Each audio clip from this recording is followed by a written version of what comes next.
Merci beaucoup pour la présentation et aussi par l'invitation à participer à ce colloque qui m'a permis de revisiter mes sources et de les lire sous une autre perspective.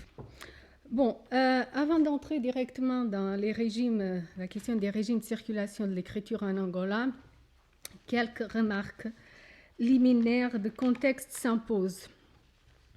Tout d'abord,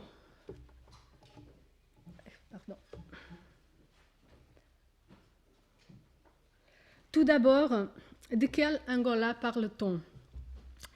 Il s'agit d'une colonie vouée premièrement à la traite négrière, dirigée aux Amériques, les espaces de colonisation effectifs étant très réduits. En fait, ce qui est en jeu n'est pas la domination sur un territoire, mais plutôt sur un réseau de marchés connectés par des chemins terrestres. Pendant toute la période moderne, on n'identifie que deux villes, Luanda, la capitale, et Benguela, une autre ville-port située au sud de cette dernière. De fait, vers l'intérieur de Luanda se déploie un réseau de chemins africains empruntés par des commerçants qui reliaient une poignée d'implantations coloniales nommées les présides aux marchés de l'intérieur et aux chefferies et royaumes africains. À la tête de ces présides se trouvaient les capitaines investis de pouvoir en tant que chefs militaires et juges de première instance, mais qui étaient directement engagés dans le commerce négrier de longue distance. Autour de chaque préside s'organisaient des chefferies qui entretenaient des rapports de vassalité avec les autorités coloniales. Les missions religieuses des jésuites et surtout des capucins se sont aussi implantées pas loin des présides, bien que de manière intermittente et fréquemment en relation avec le programme missionnaire adressé au Royaume du Congo. Mais soulignons-le,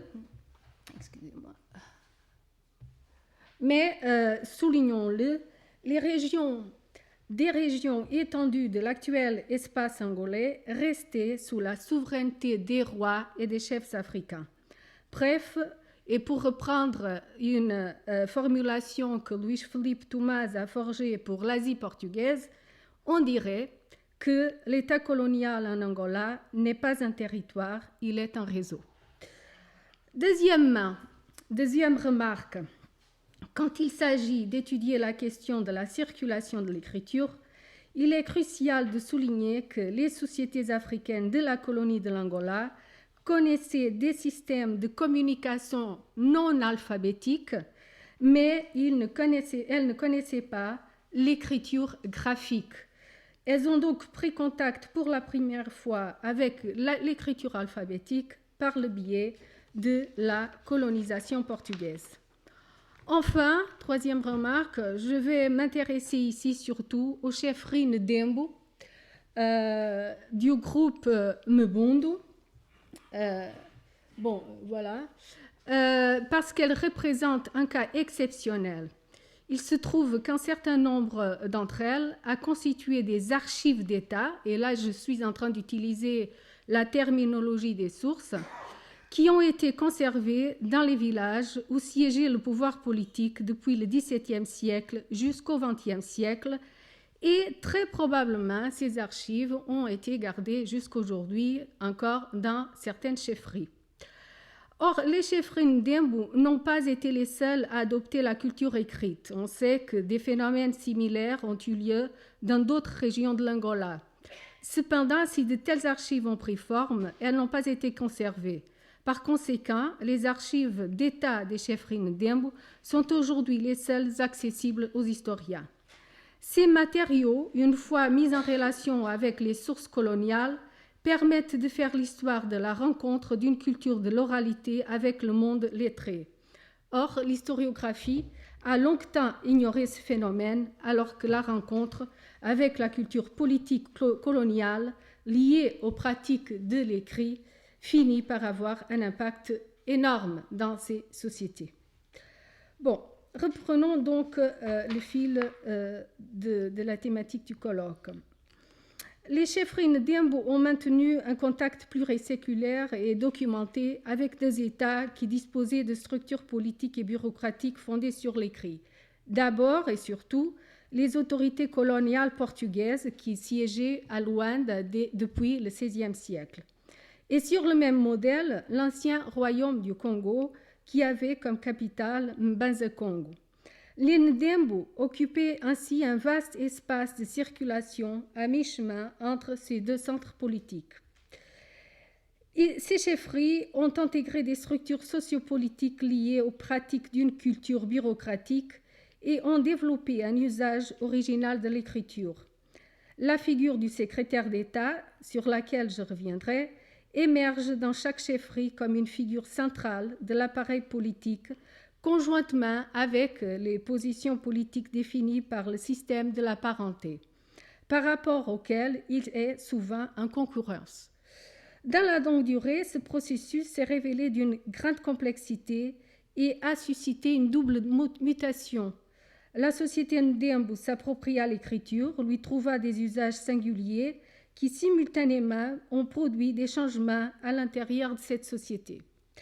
Ce nouveau savoir a interagi avec le corpus de savoir préexistant, les transformant et se laissant transformer par eux.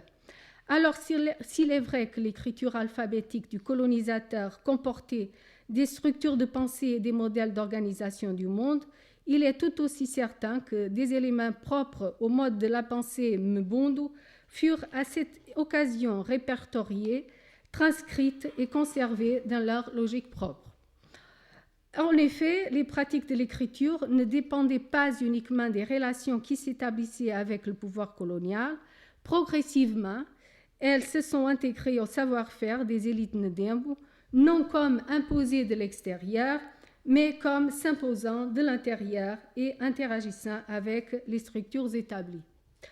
En principe, à la base, les documents sont écrits en langue portugaise, bien que celle-ci soit truffée de mots et d'expressions en langue kimbundu, qui est la langue locale, et aussi en kikongo, la langue parlée dans le royaume du Congo.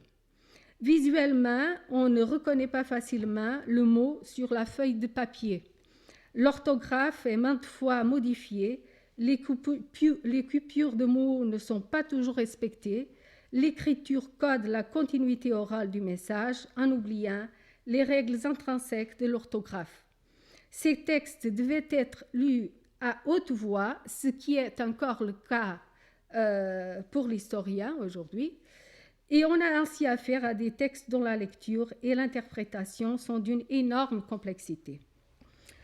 L'étude croisée de ces archives, que j'ai décrites rapidement pour vous donner une première idée de leur contenu, recouvre une profondeur historique de 3 siècles, du XVIIe au XXe siècle, au début du XXe siècle, et révèle 3 régimes majeurs de circulation de l'écriture qui se mettent successivement en place.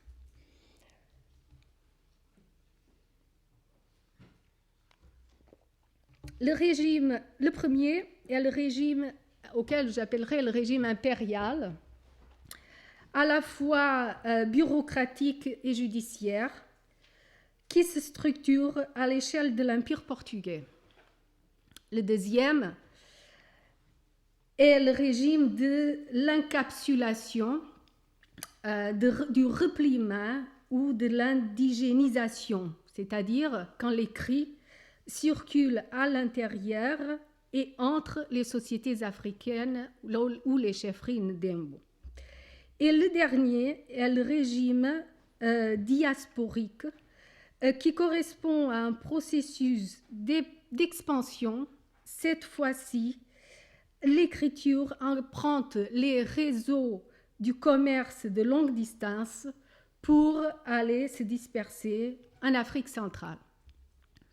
Chacun de ces régimes présente son propre mode de fonctionnement, sa procédure et aussi sa technique.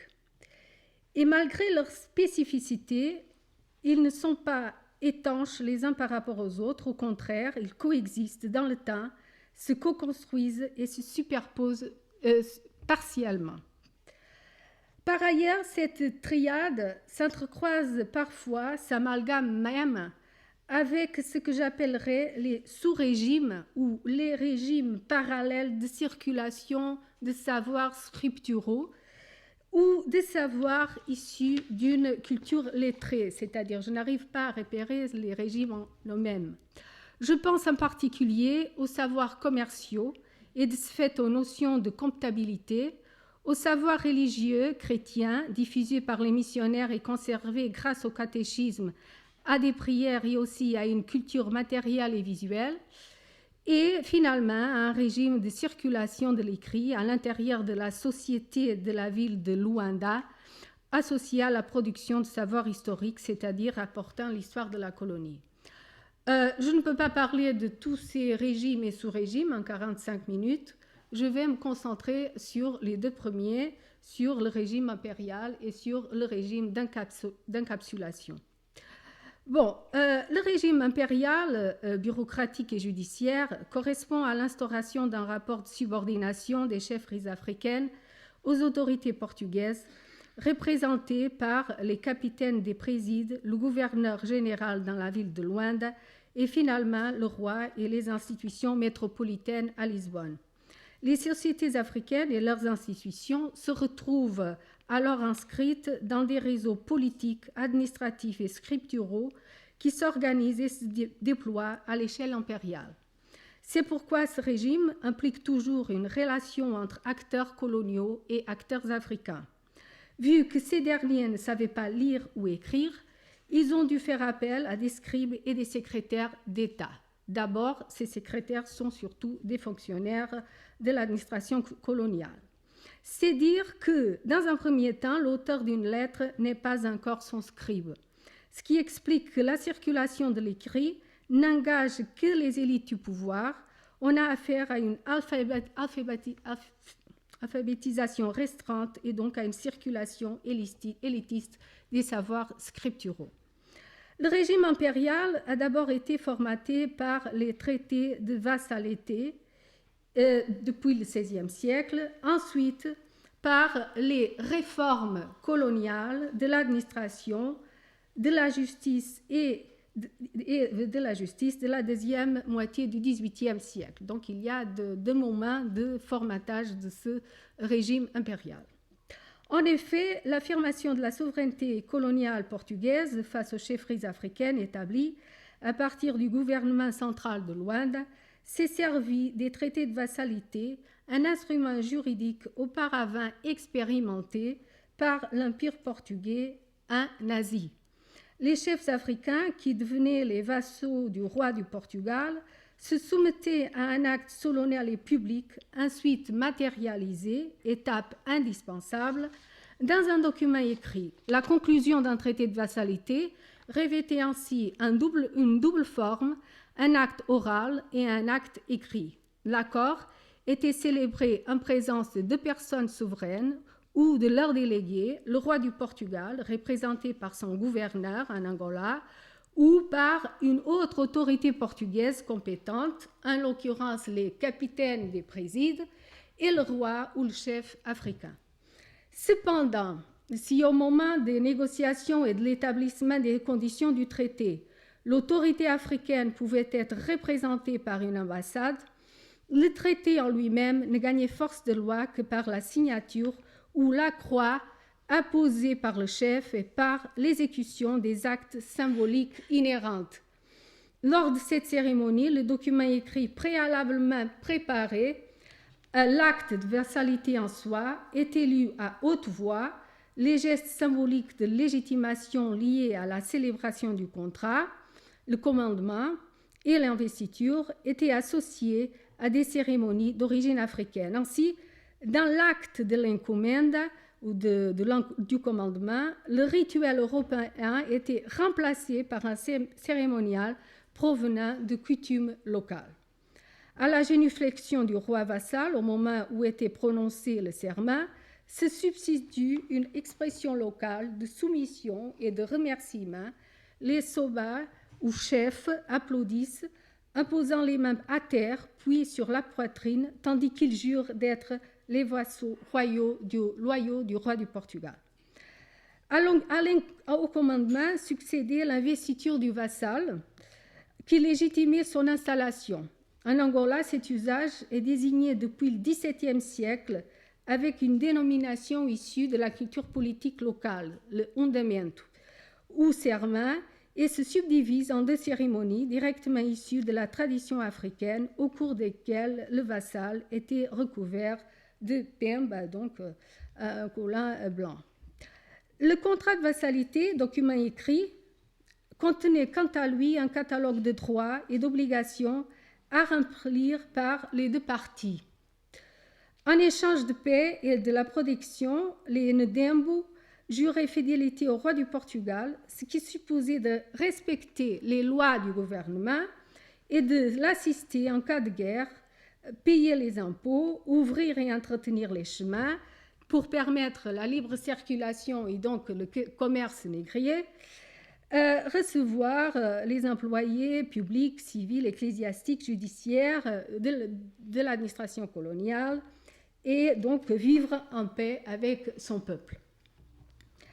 Les chefs devenus vassaux trouvaient dans le registre écrit la légitimation de leur pouvoir par les autorités coloniales et prenaient conscience de la nécessité de conserver cette documentation comme symbole et preuve de la relation établie. Cependant, la signature d'un traité de vassalité ne faisait qu'inaugurer un rapport politique. En tant que document et en tant qu'institution, il a surtout fonctionné comme un puissant déclencheur d'une chaîne de relations politiques et diplomatiques extrêmement complexes dans lesquelles l'écriture a joué un rôle central. Le fait est que, dans un premier temps, le document écrit est perçu comme le symbole du pouvoir colonial. Avant de savoir ou connaître, savoir lire et écrire, les chefs Ndembo s'approprient d'un symbole de pouvoir, et c'est ensuite que l'écriture sera appropriée comme un outil intellectuel.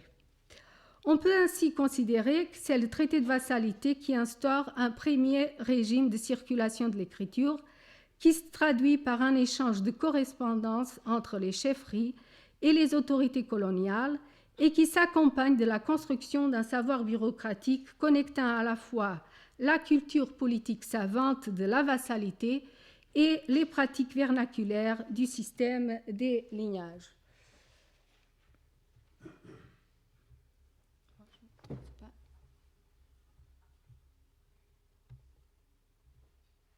Bon, nous avons ici un exemple d'un de ces traités de vassalité.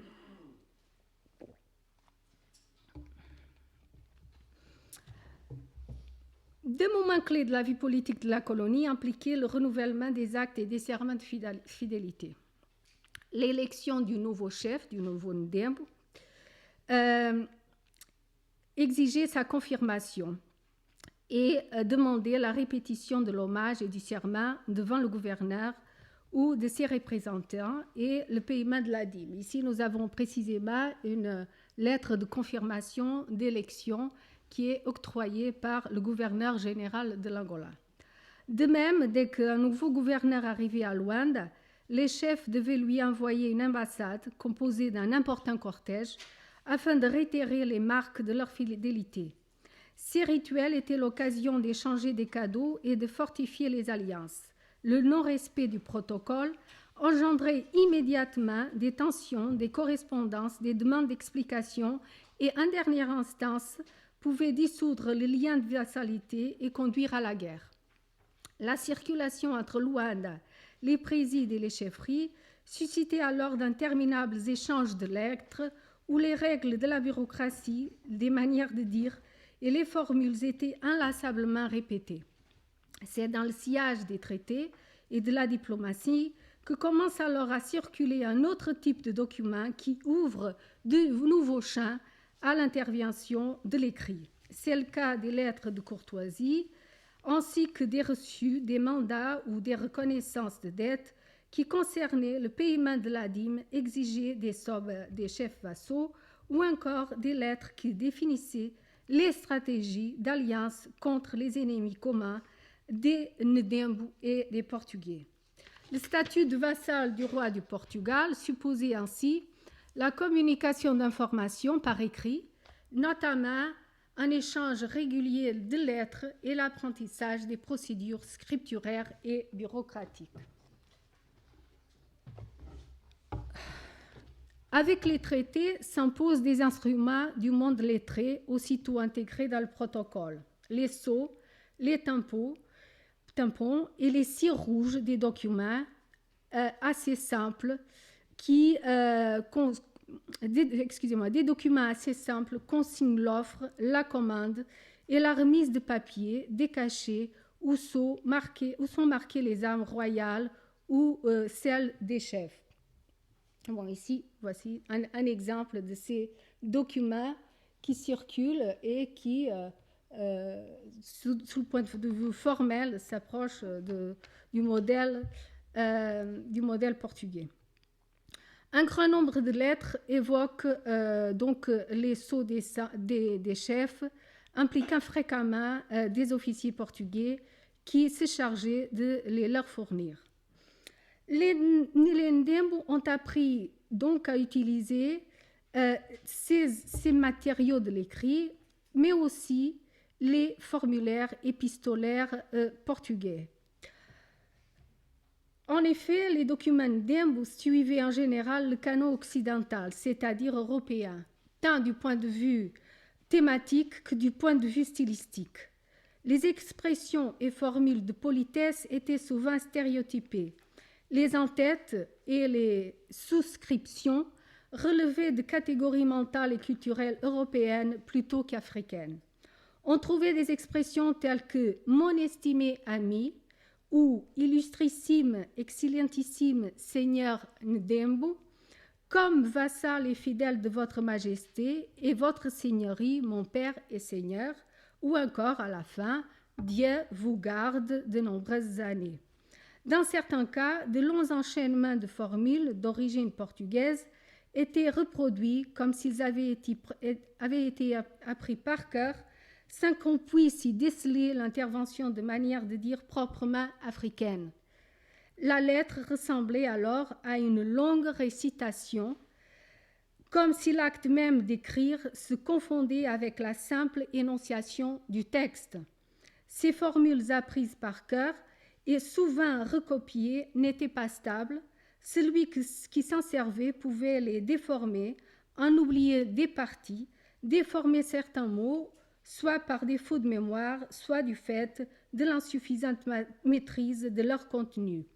Ainsi, le texte garde globalement sa signification, même si dans le détail des phrases, il devient incohérent ou incompréhensible. L'énonciation des noms des destinataires ou des expéditeurs exigeait la prise en considération des titres politiques africains. On voit ainsi apparaître de longs énoncés où sont juxtaposés les noms chrétiens des chefs et les expressions honorifiques portugaises associées à des titres politiques africains. C'est ce qui se passe ici dans cette lettre où l'on dit aux illustrissimes seigneurs Ndembu, Makot, bon, ce sont des titres politiques locaux, de la Banze, Banze c'est la ville, le nom Kimbund pour ville, de l'état du Ndembu Kibashi, dont c'est l'honorifique portugais, Silva Sebastião, nom chrétien, Manmas, titre africain, et Dom Miguel Antonio, encore le titre honorifique portugais, et le nom chrétien Man Banji, le titre africain. Donc il y a des énoncés parfois plus compliqués que celui-ci qui apparaissent dans ce genre de lettres. Bref, l'entremêlement de registres si disparates engendre non une écriture syncrétique, mais un processus d'accumulation d'énoncés par juxtaposition, passant parfois par des réplications de formules. Les repères africains ne sont jamais complètement effacés, mais les marqueurs coloniaux ne s'inscrivent pas de manière hégémonique, ils coexistent. Mais le régime impérial n'exige pas seulement cette appropriation des formulaires épistolaires. L'exercice durable de la vassalité a aussi exigé que les pouvoirs locaux adoptent les concepts associés au système de la vassalité. D'ailleurs, le pouvoir colonial lui-même espérait qu'il en allât ainsi et utilisait à dessein la terminologie savante de la vassalité comme langage politique de communication. Dans cet apprentissage, les traités de vassalité ont joué un rôle important lorsqu'ils contenaient des formules qui se sont avérées extrêmement répétitives au cours du temps, et cette continuité textuelle et institutionnelle a mis en circulation un certain nombre de formulaires et de formules très stables. Ainsi, en vue de l'efficacité des rapports politiques, les échanges épistolaires engendrent et fixent progressivement un langage bureaucratique commun, une espèce de rhétorique coloniale reconnue comme valable par tous les intervenants. Dans la construction de cette rhétorique coloniale, la langue portugaise occupe une place centrale en tant que langue écrite, malgré les interférences de la langue kimbundu. Mais si la langue établit le lien, le langage, quant à lui, produit la différence. Et c'est donc à l'intérieur de la même langue, le portugais, que s'est progressivement engendré ce langage bureaucratique très spécialisé. La langue portugaise est d'une certaine manière devancée par ce langage protocolaire, voire très ritualisé, qui se construit à partir d'elle, mais qui se restreint à des formules qui sont extrêmement répétitives. On comprend ainsi qu'en 1811, un gouverneur de la colonie de l'Angola ait reproché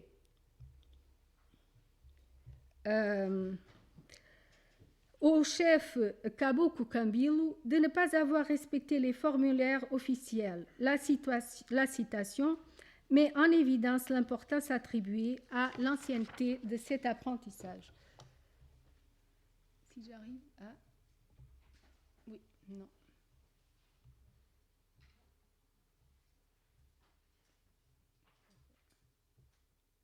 C'est avant, c'est pas après. Pardon.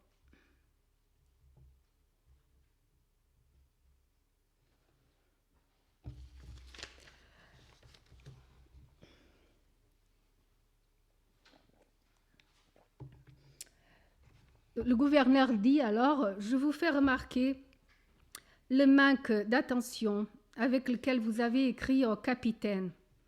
On peut facilement le constater en observant la manière dont vous avez inscrit son nom sur l'enveloppe. Vous n'avez pas respecté le traitement de civilité et de subordination avec lesquels les chefs, les sobes et dembos, correspondent avec leur capitaine en les traitant de votre mercé et en leur faisant preuve du plus grand respect. Or, étant ce style, comme il le paraît, très ancien et louable, vous auriez dû l'adopter en tant que preuve de votre obéissance, de votre bonté et de votre énergie. » Les chefs africains, quant à eux, se secouraient de la même procédure. Ils utilisaient ce langage partagé, ou pas, comme on le voit, pour après l'interpréter en fonction de leur propre code. On pourrait synthétiser ce jeu entre langue et langage en citant une formulation d'Édouard Glissant dans Poétique de la relation. « Je te parle dans ta langue et c'est dans la mienne que je te comprends. » Mais la rhétorique coloniale fut aussi bâtie sur des appropriations linguistiques et conceptuelles qui se produisaient dans les deux sens. Les pouvoirs africains ont intégré le vocabulaire féodo-vassalique ainsi que les marqueurs linguistiques de la doctrine juridique des sentiments politiques d'ancien régime qui décrivait le rapport entre le roi et les vassaux comme un rapport entre le père de famille et ses enfants. L'administration coloniale, de son côté, adoptait le vocabulaire politique indigène, notamment les titres politiques, les préséances qui les accompagnaient et la terminologie associée au système de la parenté et au lignage. On assiste ainsi à une sorte de transcodage qui résulte de l'articulation entre l'invocation d'une filiation symbolique recourant au vocabulaire africain de la parenté perpétuelle, père de la génération, fils au sens sociologique du terme, avec les hiérarchies et les classifications que cette parenté impliquait, et le vocabulaire européen d'Ancien Régime construit autour de l'amitié politique et de l'univers domestique comme modèle du monde politique. Ces deux systèmes distincts de métaphorisation de politique se révélaient perméables l'un à l'autre. La communication devenait ainsi possible parce qu'elle reposait sur une compréhension qui n'était très souvent que protocolaire et très ritualisée.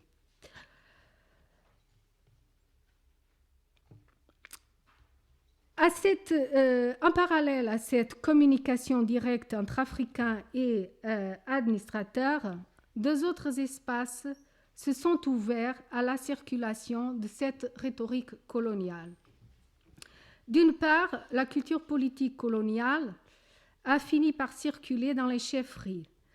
Dans les textes rédigés en interne, les modèles et les expériences de société monde se mêlent au fil du temps à ceux du monde colonial.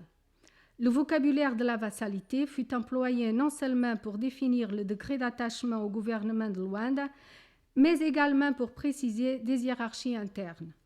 La terminologie féodale est récurrente dans la documentation interne, fonctionnant même comme métaphore des relations politiques aux côtés des relations de parenté.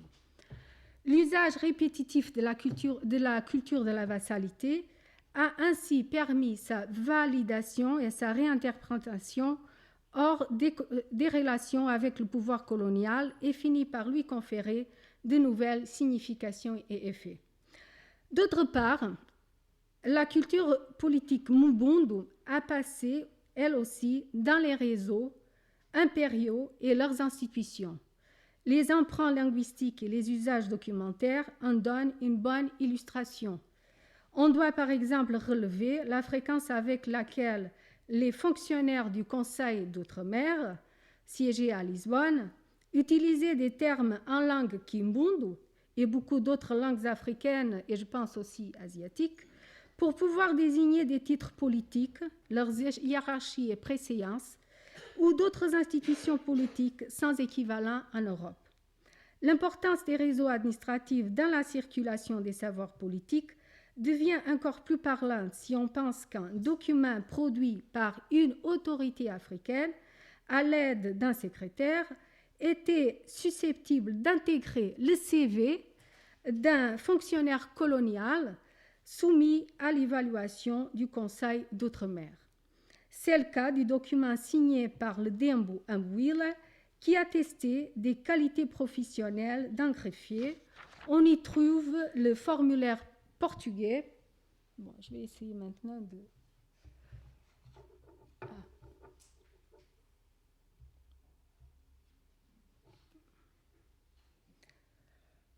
On y trouve le formulaire portugais propre à une attestation et aussi la titulature du chef où sont juxtaposés le nom chrétien, le titre honorifique portugais et le titre politique Mbundu. Bon, je vais lire la première partie.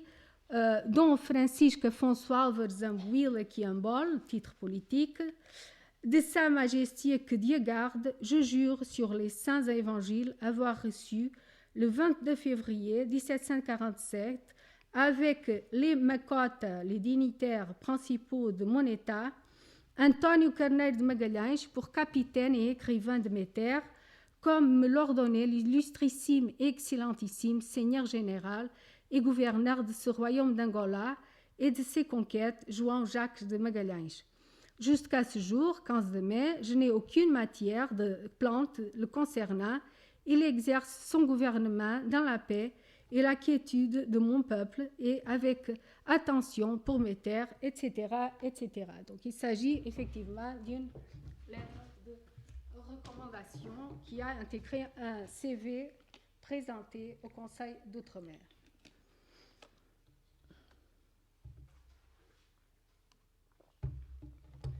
Bref, le régime de circulation déclenché par les traités de vassalité a fini par transformer les réseaux administratifs impériaux et leurs institutions dans un lieu privilégié de co-construction des savoirs politiques. Au XVIIIe siècle, une nouvelle trame vient se rajouter à celle qui a été définie par la vassalité. Évaluons ainsi maintenant l'impact des réformes administratives de la seconde moitié du XVIIIe siècle sur le régime de circulation impériale. Idéalement, la réforme de la justice coloniale se proposait l'objectif d'écarter toute forme de jugement oral. Il faut dire que les premières cibles d'un tel programme étaient les capitaines des présides. Malgré leur pouvoir judiciaire, ils ne connaissaient ni les principes juridiques ni les pratiques judiciaires du droit savant européen. Ce qui n'est pas surprenant, pour connaître le droit du Portugal, il fallait une longue préparation et formation. Il fallait connaître et savoir décrypter la complexe hiérarchie entre la législation royale, le droit romain, le droit canon et la complexe doctrine du ius commune. Or, dans la documentation coloniale, les observations portant sur la préparation insuffisante des actes judiciaires dans les présides, en raison de l'incapacité des capitaines à maîtriser le langage juridique ou tout simplement l'écrit, sont légion. Le fait est que ces capitaines réglaient les conflits entre colons en faisant recours au droit coutumier africain. Le corpus juridique colonial savant se trouvait donc amplement envahi, dominé par le droit coutumier et par le régime de circulation de l'oralité qu'il servait. Or, les réformes 18e ont contraint ou voulaient contraindre les capitaines à organiser systématiquement des procès judiciaires avec leurs étapes précises et la production de documents écrits. Et cette injonction concernait aussi bien les procès qui n'impliquaient que des Africains.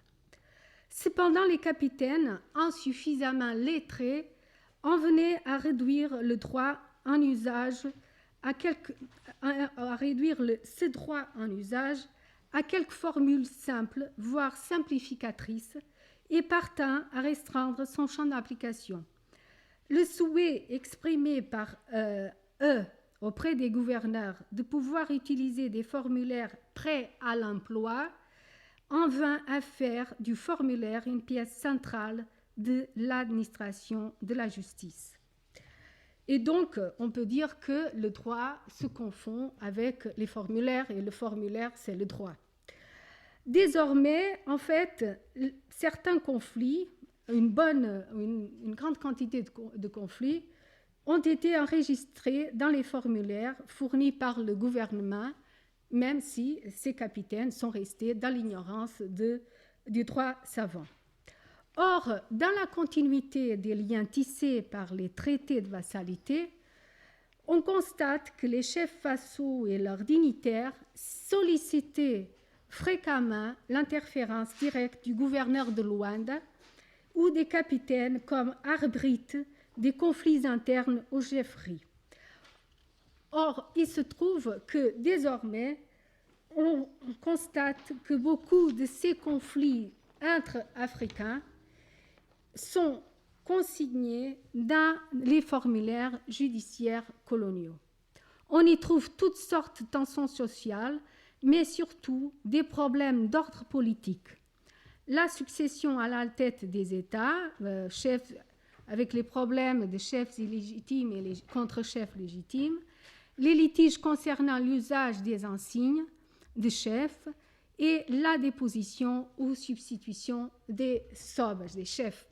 Il faut savoir, il faut comprendre que le système politique local n'était pas héréditaire, le pouvoir ne se transmettait pas héréditairement, et c'était au Conseil des dignitaires d'élire ces chefs, mais aussi de les destituer. Or, il se trouve que les archives coloniales permettent de vérifier la grande prolifération de ces procès pendant la seconde moitié du XVIIIe siècle. Et avec ces procès se prolifère aussi une intense circulation des formulaires judiciaires comme les requêtes, les pétitions et toutes sortes de documents composant un procès judiciaire. De telle sorte qu'en 1893, le gouverneur Saldanha da Gama, après avoir reçu une nouvelle requête des dignitaires visant la déposition d'un chef, recommandait au capitaine de ne plus enregistrer de telles plaintes. Et ça vaut la peine effectivement de lire une partie de cette lettre où on dit « Ayant fait examiner avec l'attestation nécessaire la requête de Dom António Pascoal sob Angoulême et le contenu de la plainte que Manuel Sebastião a présentée contre lui, avec quelques mecotes de l'État, j'ai considéré que ce qui est allégué par ces derniers n'est pas suffisant pour que soit expulsé le dit António Pascoal, parce que si l'on prête l'oreille à ces plaintes, il n'y aura pas un chef, un sob, qui se sente en sécurité dans son État, et il en découlera des discordes et des discussions permanentes entre ces mecotes et fils au détriment du service royal auquel ils sont liés. J'ajoute être également informé de que dans ce sobado, il n'a jamais été d'usage de remplacer les sobas au seul motif qu'ils ne conviennent pas à leur sujet, et si cette coutume qui est la leur est altérée, ce sera la source de désordres répétés, au vu du quoi j'ordonne à votre merci que vous conserviez le soba dans cet état, etc., etc. Donc cette lettre qui est magnifique montre bien que le système judiciaire ouvre une nouvelle voie d'expression des conflits de pouvoir et de discipline de ces mêmes conflits. Mais le système judiciaire inaugure aussi ce qu'on pourrait appeler un mouvement de codification, dans le sens où les pouvoirs africains vont utiliser les formulaires judiciaires comme une espèce de titre ou d'attestation légitimant un droit coutumier déterminé. Ces attestations ou codifications fonctionnent donc comme une espèce d'enregistrement ou d'archive des droits coutumiers qui se fait de manière informelle, mais par le biais de l'utilisation des formulaires européens. Et c'est de telle façon que les archives d'État des chefferies contiennent beaucoup de copies de ces procès, même quand ces procès étaient arbitrés par les tribunaux coloniaux. Il est donc temps de passer à la description, à l'analyse du deuxième régime de circulation que j'avais énoncé au début, le régime d'encapsulation, de repliement ou d'indigénisation de l'écrit. Par encapsulation, on entend un processus au cours duquel une société se replie progressivement sur elle-même, tout en gardant cependant des contacts mesurés avec le monde colonial. Combien de temps ? Le régime d'encapsulation suppose alors l'appropriation de la culture écrite par les acteurs africains et la circulation à l'intérieur des chefferies, entre chefferies et aussi dans les réseaux intra-africains régionaux. Donc, dans les villages, de nouveaux rapports épistolaires se mettent en place entre les chefs et leurs dignitaires, entre secrétaires ou encore entre les secrétaires et leurs disciples. Cependant, les dispositifs d'apprentissage et d'enseignement interne sont loin d'être formalisés dans une structure scolaire. La transmission des savoirs se passe dans un rapport personnel entre maître et disciple. C'est pourquoi l'écrit reste un savoir d'élite, les autres acteurs subalternes étant exclus, bien qu'ils soient mentionnés dans les documents qui portent sur la vie quotidienne des chefferies. Or, quand il s'agit d'apprécier l'indigénisation de l'écriture, la réflexion de fond qui se pose est celle de savoir si on peut distinguer l'émergence d'une raison graphique, c'est-à-dire le postulat de Jacques Goud, et qu'on évoquait tout à l'heure implicitement, qui voudrait que l'écriture aurait comme effet inéluctable le développement d'un certain nombre de capacités cognitives, dont la capacité d'abstraction. L'analyse de l'histoire des Ndembo paraît en effet indiquer que l'écriture change la société où elle fait son apparition, mais elle indique également que la société change l'écriture. Deux exemples peuvent nous aider à confirmer ce double mouvement. Le premier a à voir avec le rôle ou la place qui occupe l'archive à l'intérieur de ces sociétés et surtout à voir avec la manière dont l'archive, je vais essayer de résumer, dont l'archive se transforme en symbole de pouvoir de ces mêmes chefferies. Dans un document ou dans plusieurs documents, j'ai pu trouver la référence au mot trastsalio. Ce mot est un néologisme, il n'a aucune correspondance ni en portugais ni en kimbundu, mais en fait, il fait référence aux choses de l'État.